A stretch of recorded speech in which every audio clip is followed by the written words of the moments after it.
niliyopewa na Mungu, ni neema uliyopewa na Mungu, ni neema niliyopewa na Mungu, ni neema uliyopewa na Mungu. Sina cha kujivunia, sina cha kujigamba, sina cha kuwaonyesha, bali ni neema ya Mungu.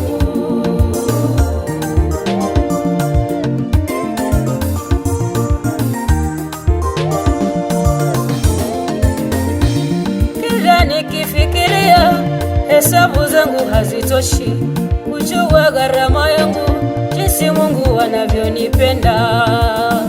Maana sijakamilika, kama ni udhaifu wa kibinadamu mimi niko nao.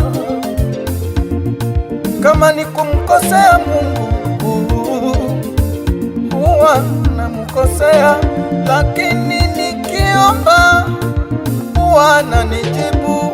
Baba, ni neema niliyopewa na Mungu, ni neema niliyopewa na Mungu, ni neema niliyopewa na Mungu, ni neema niliyopewa na Mungu. Mimi sina cha kujivunia, sina cha kujigamba, sina cha kuwaonyesha, bali ni neema ya Mungu. Mimi sina cha kujivunia, sina cha kujigamba, sina cha kuwaonyesha, bali ni neema ya Mungu.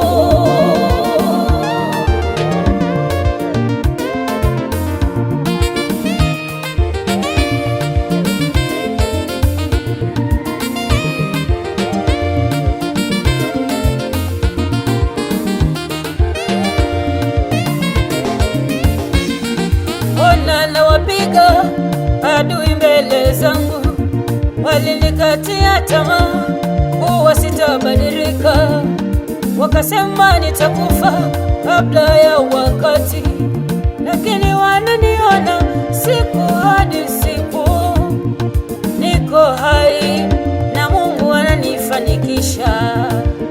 Wengine wanasema tumie hirisi, wengine wanasema eti ni uchawi.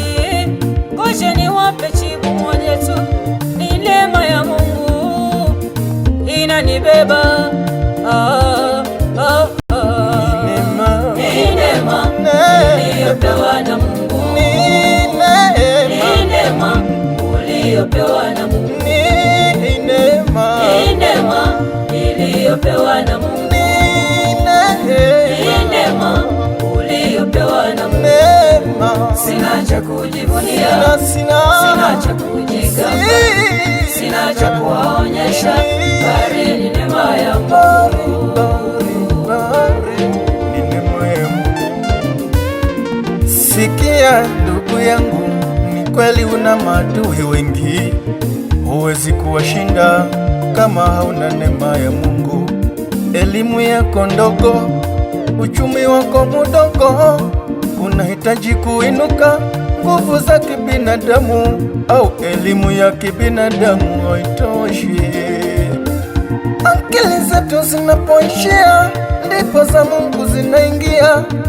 Hutainuka kwa nguvu zako wewe, ila kwa neema ya Mungu, kama ilivyokulinda tangu utotoni hata sasa. Mungu atakushindia na hayo tunayopitia. Sina cha kujivunia, sina cha kujigamba, sina cha kuwaonyesha, bali ni neema ya Mungu. Sina cha kujivunia, sina cha kujigamba, sina cha kuwaonyesha, bali ni neema ya Mungu.